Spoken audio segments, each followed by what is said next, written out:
Right. Welcome to quick talk about amateur radio.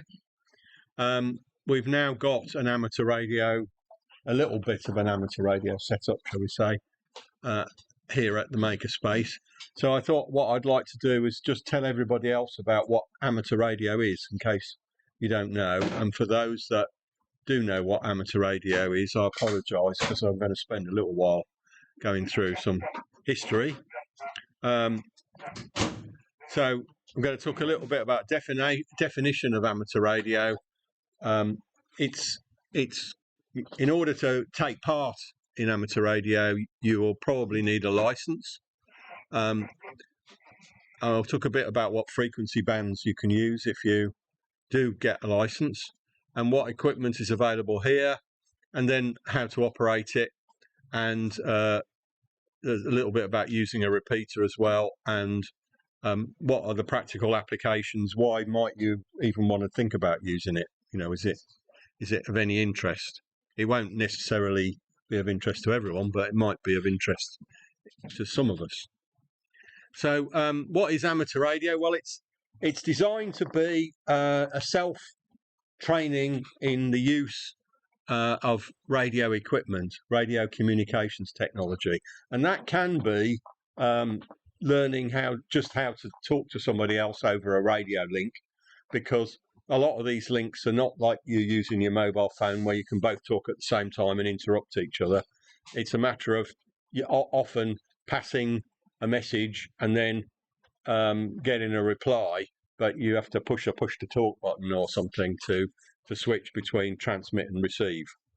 And it does require a government issued license that demonstrates some technical knowledge, because once you've got the license, you can actually build radio equipment. You're allowed to build your own radio equipment, so you have to learn a bit about how to do that and what the requirements are, what your radio equipment's got to, what standards it's got to meet, and what frequencies and things it's going to operate on.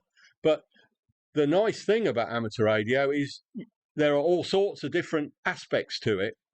You can operate from very low frequencies, which would allow you to talk to people who are underwater, all the way through to really high frequencies, which allow you to talk to people, perhaps people who are on Mars or something like that in the future. But yeah, and as Ursula's just mentioned, there's the International Space Station, and a lot of the astronauts who go up and sit on that for weeks get bored, and they're willing to talk to people. So you can listen to them, or even sometimes talk to them, which would be quite nice. It's very trivial to listen to them. It's slightly more difficult to get their attention, so they'll talk to you.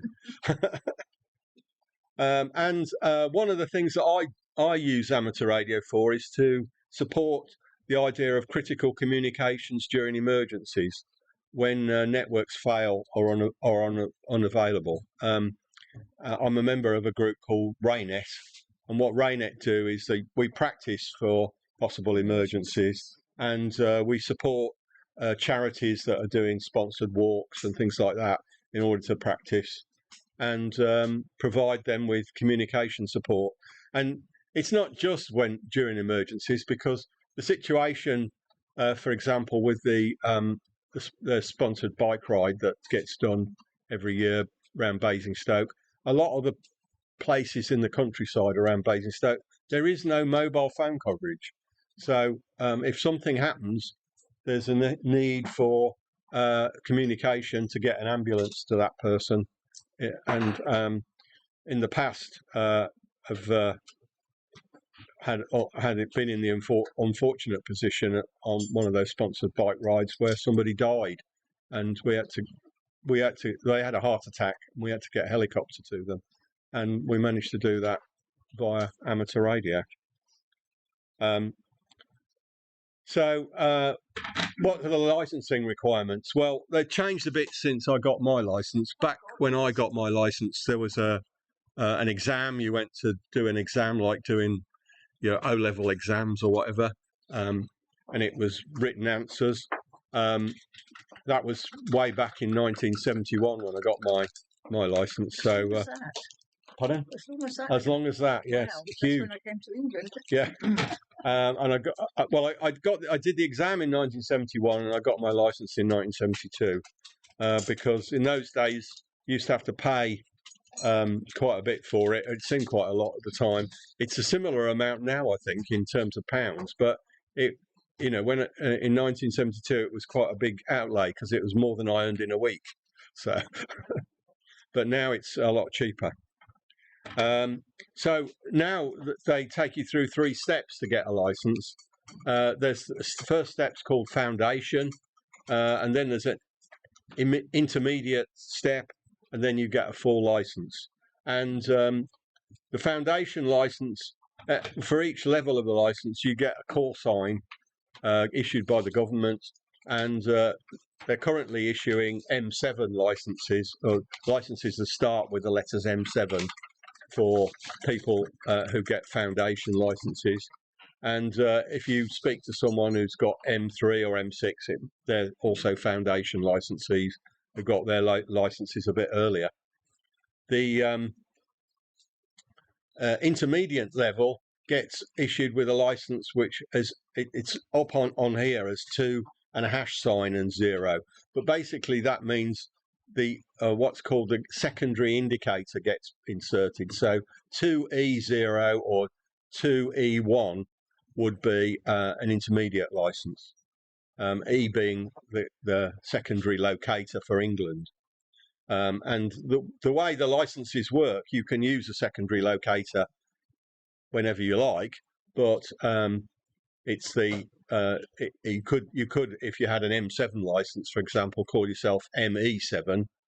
And my call sign, really old one, is G8 GOS.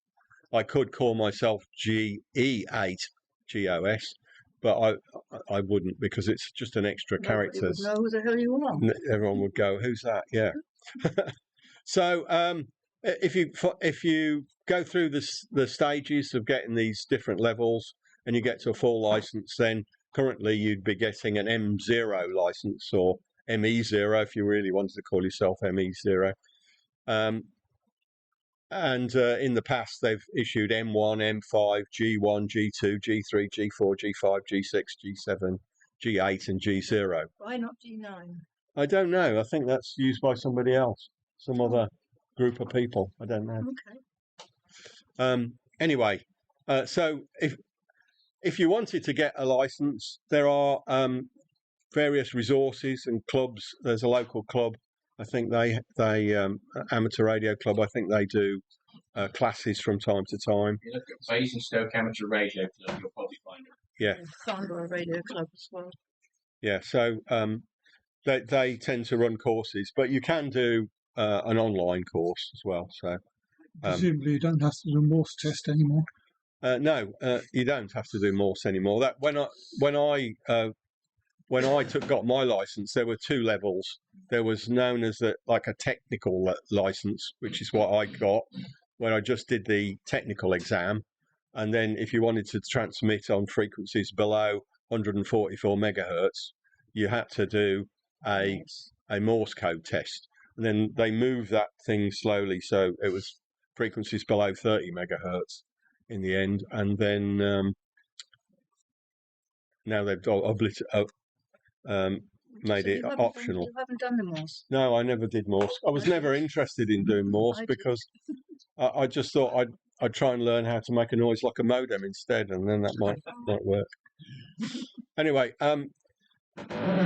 the big difference to what's allowed when you get a license for those different levels is the amount of power you're allowed to use, but also there are some frequencies where you are limited to what you can do based on which license you have. So, for example, the foundation license has a limited number of frequencies you can, but as you can see, it still go from quite a low frequency in the kilohertz range, which would allow you to talk to people who are underwater. I haven't met anybody who's underwater, so I don't know. I've never tried using that myself. Or the lowest frequency I've ever used has been this 1.8 megahertz, which is known as top band, because in the days when I got my license, it was the longest wavelength, the shortest frequency, or the smallest frequency. But they've added the underwater frequency since then. The highest frequency you can use as a foundation licensee is around 10 gigahertz, and you're only allowed 1 watt at that frequency, or at the bottom, and 10 watts on the other bands.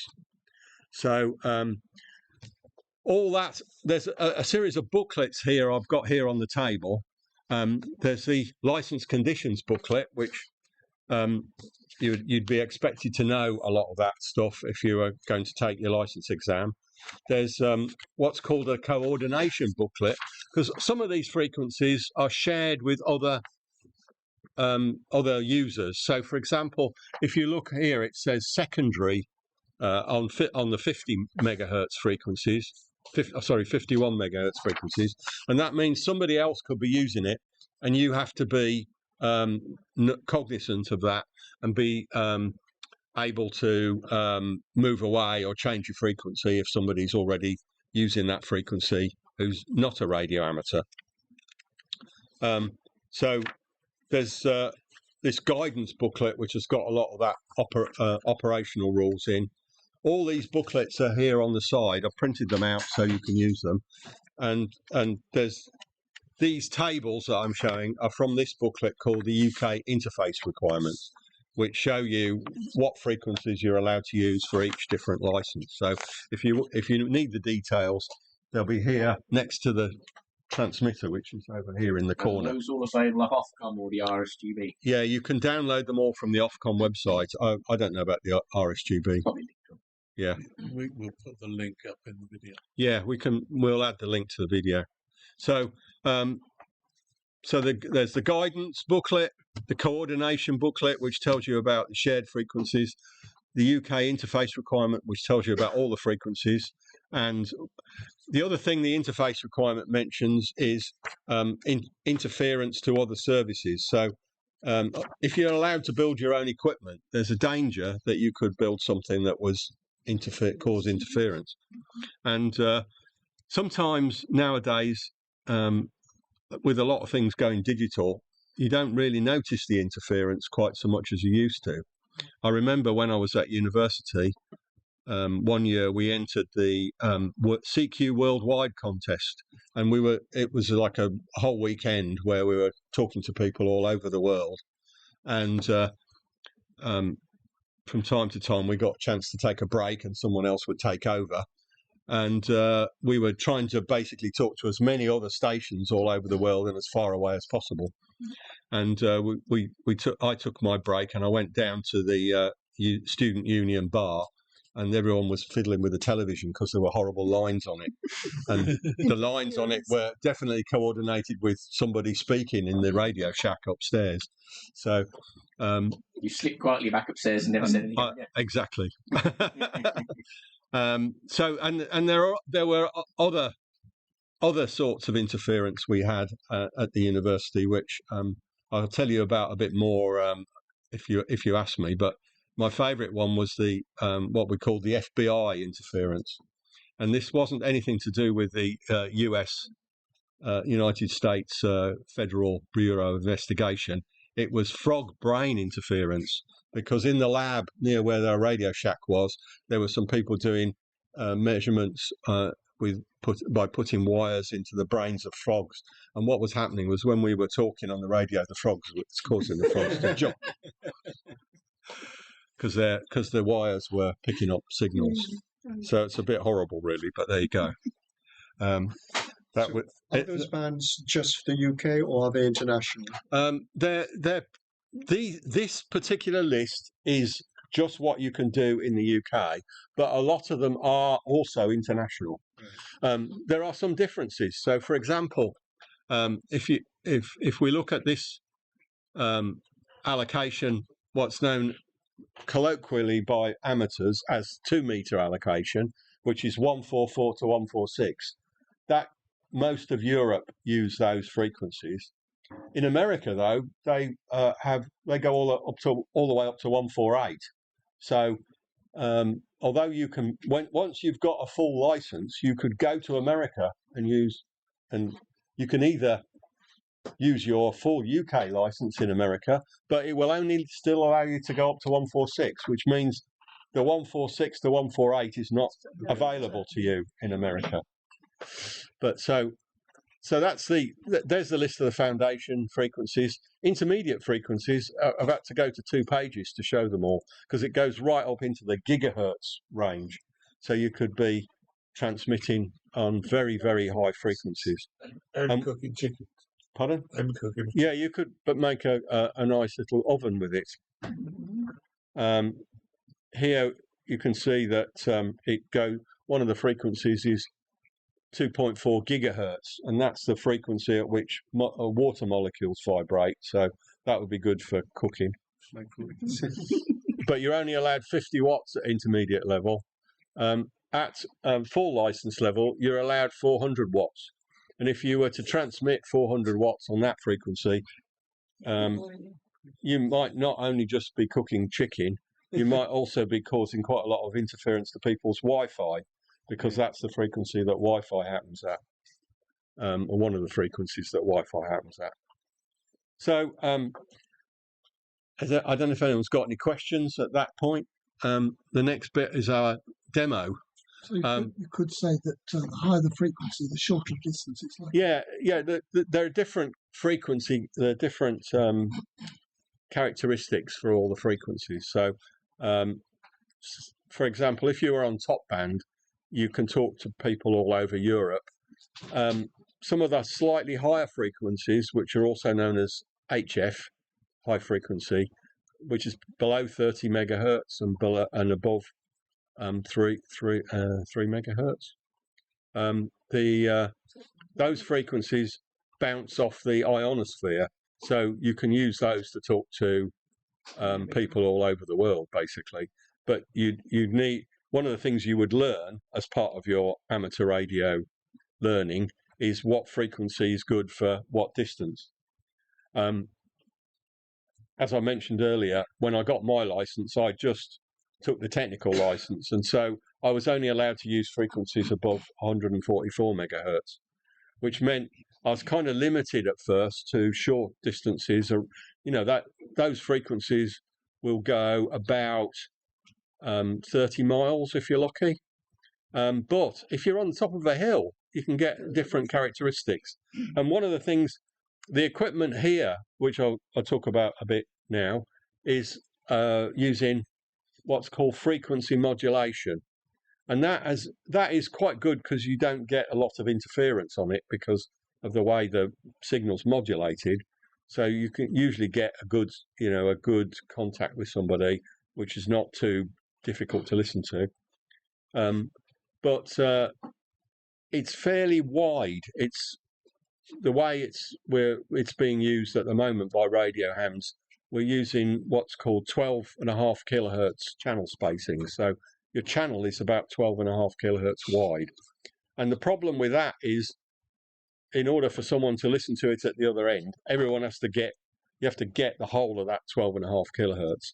And with the various weird propagation things you can get by things bouncing off the atmosphere, or in the 2 meter band, you get this effect called ducting, where you can get what's called a temperature inversion. So that's where unusually, instead of the temperature going down as you get higher up, all of a sudden there's a bit where it goes up. Temperature goes up, even though it's higher up in the atmosphere.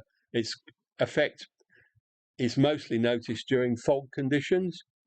So you get a layer of fog, and then a slightly higher temperature layer above the fog.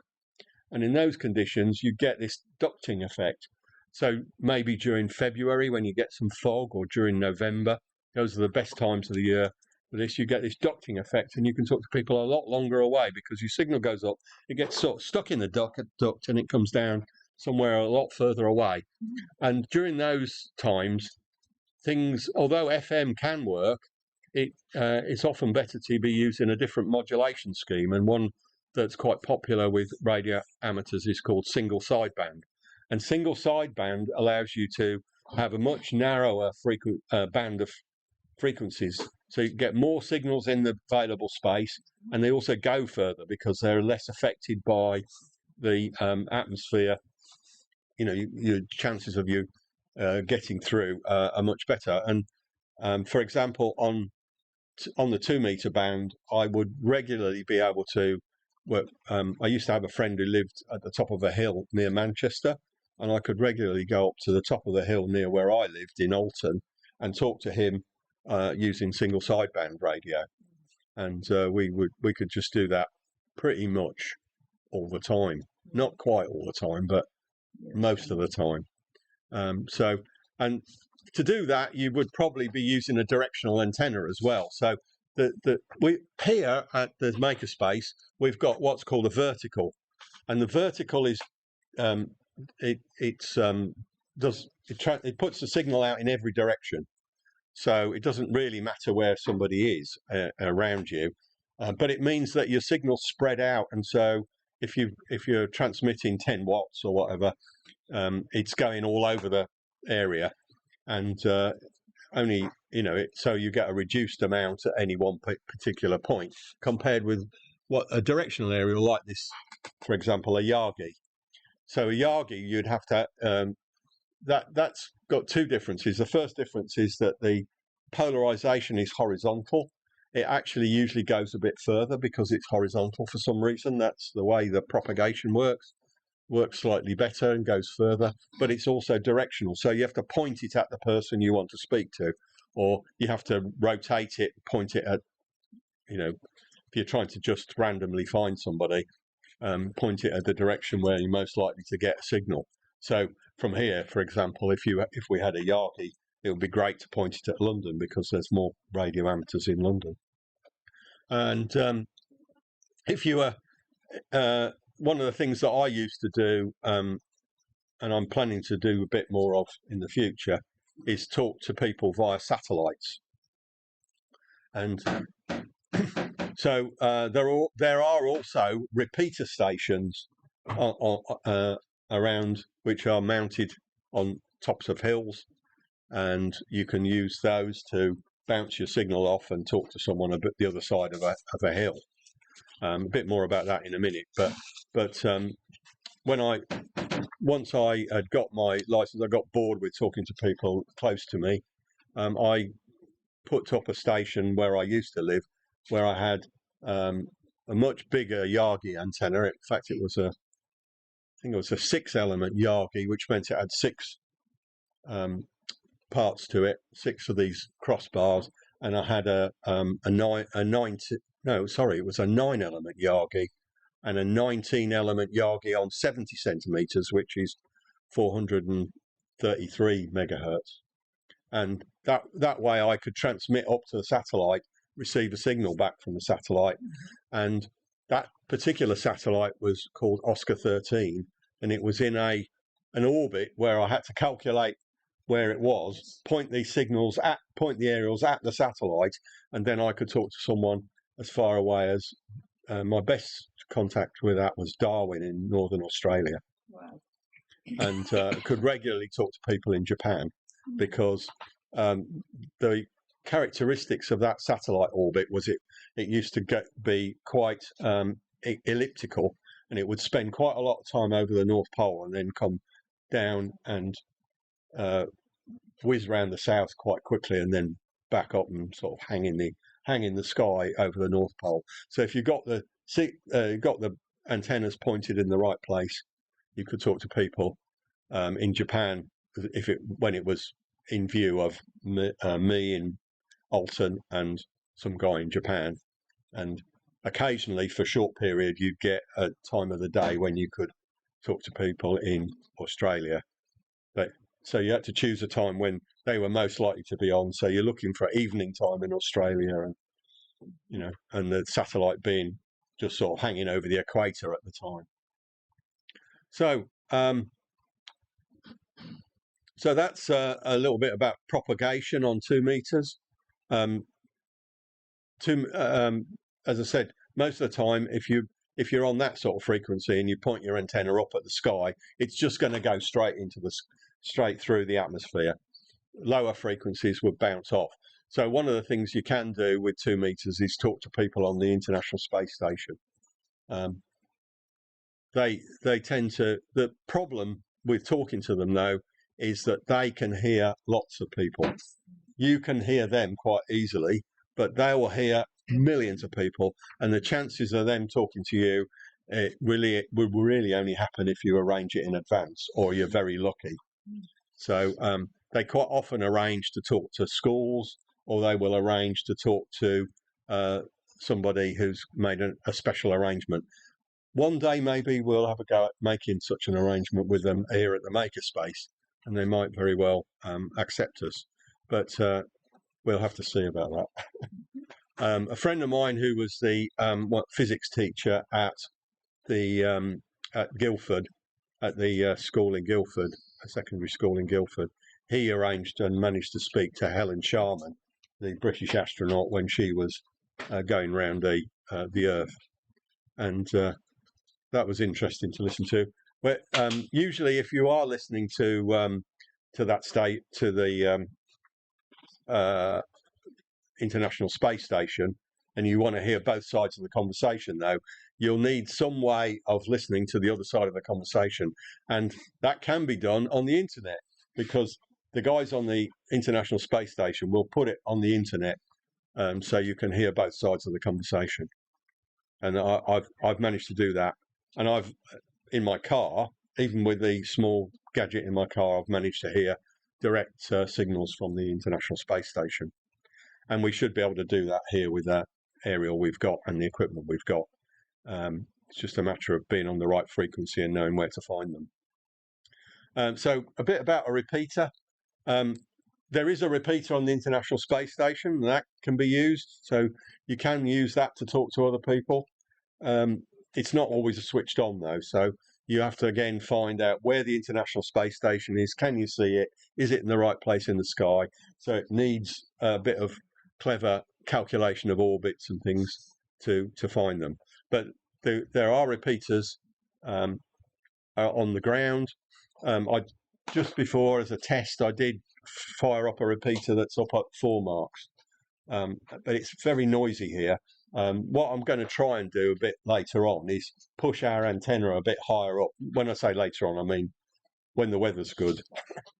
At the moment, it's right at the bottom of the thing, but we could probably get another couple of feet and get it, and maybe another meter higher, and then we might be a little bit less noisy. But there isn't a direct view from here to the place up at 4 marks, but 4 marks is pretty high up. It's the second highest place in Hampshire, so it's not bad as a place to use. And if you're driving around and you've got amateur radio equipment in your car, which I have, you can quite often get into the 4 marks repeater from most places in Basingstoke.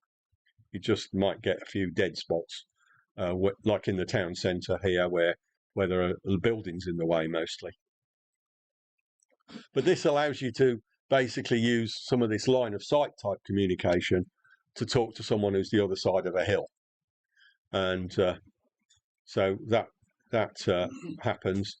For a long time, I used to do this to relieve my boredom going to work, and I was working in Slough for Cellnet, and Ursula, who's sitting over there smiling at me, she used to do the same, and we used to talk to each other every morning on the way to work.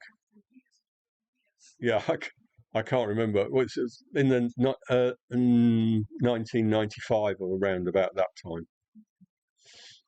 So there is a map of UK repeater locations. There's a link here.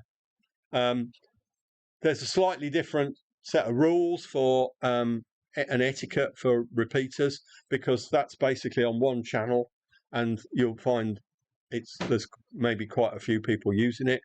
So you can end up with you might want to use it, but there's somebody else that's already having a chat with their mate. So it's normally first come, first served. But in an emergency, you can break in and ask for help. So if, for example, you would before there were a lot of mobile phones around. I remember I was driving south of Alton towards Selborne, and I came across a car that had just turned itself completely over, and I called in on the local repeater, and somebody dialed 999 for me, and within a few minutes there was an ambulance there to help the guys and a fire engine to help clear the road. So in those sort of situations where there isn't any mobile phone coverage, or you didn't have your mobile phone with you, you could use it in that way. But the other thing about repeaters is they all have some way of accessing them that stop them being interfered with, because they have to share frequencies. So there might be a repeater on the top of a hill near here, and it will use a code. And at the moment, most of those codes are what's called a subaudible tone. So with frequency modulation, you have the transmitter set up, your equipment set up, so it uses the subaudible tone and transmits the right subaudible tone for the repeater near you. And the equipment we've got here, in fact, is designed to cover most of the country. So although you might choose a frequent, like go through the channels and find something with the right frequency on, you need to make sure it's got the right subaudible tone. And in order to help you do that, we've got this piece of paper which has got the program frequencies for all the channels. So you need to know where you're talking through. So for example, if you're using the repeater at 4 marks, which is called GB3SN, that's its call sign, and it's on channel, I can find it, got to find the right bit.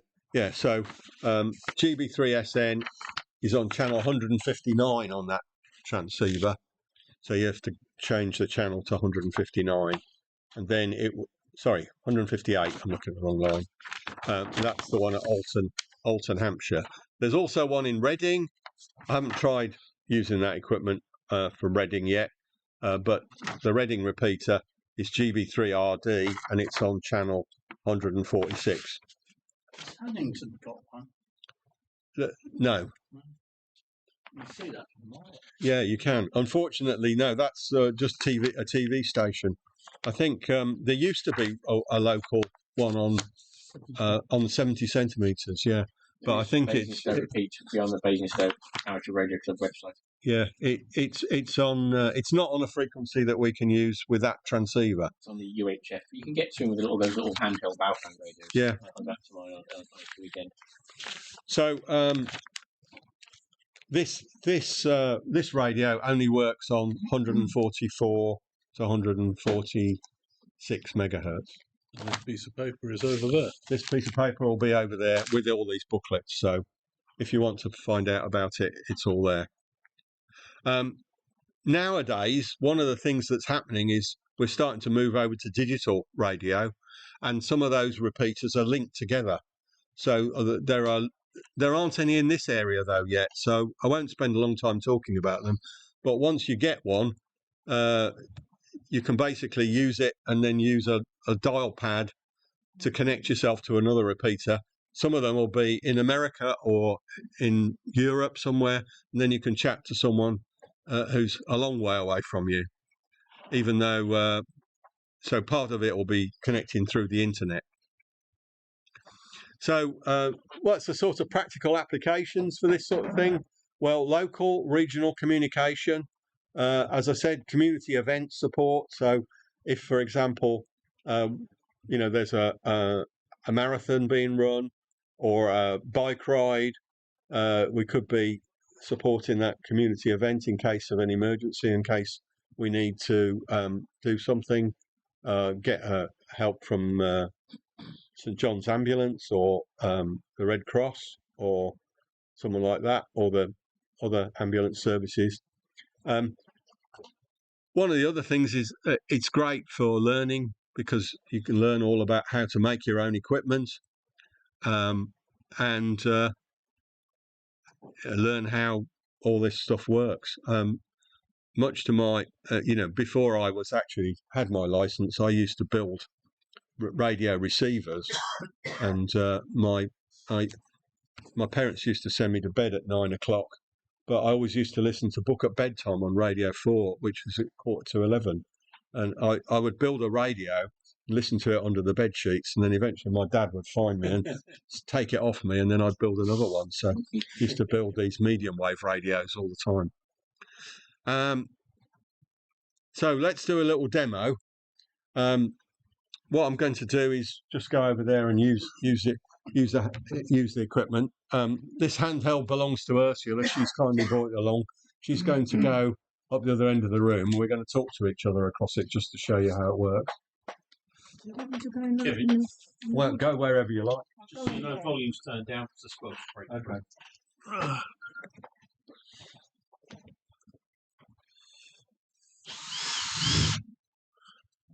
There will be a short intermission while we set up the stuff to show you what's going on over there. Okay.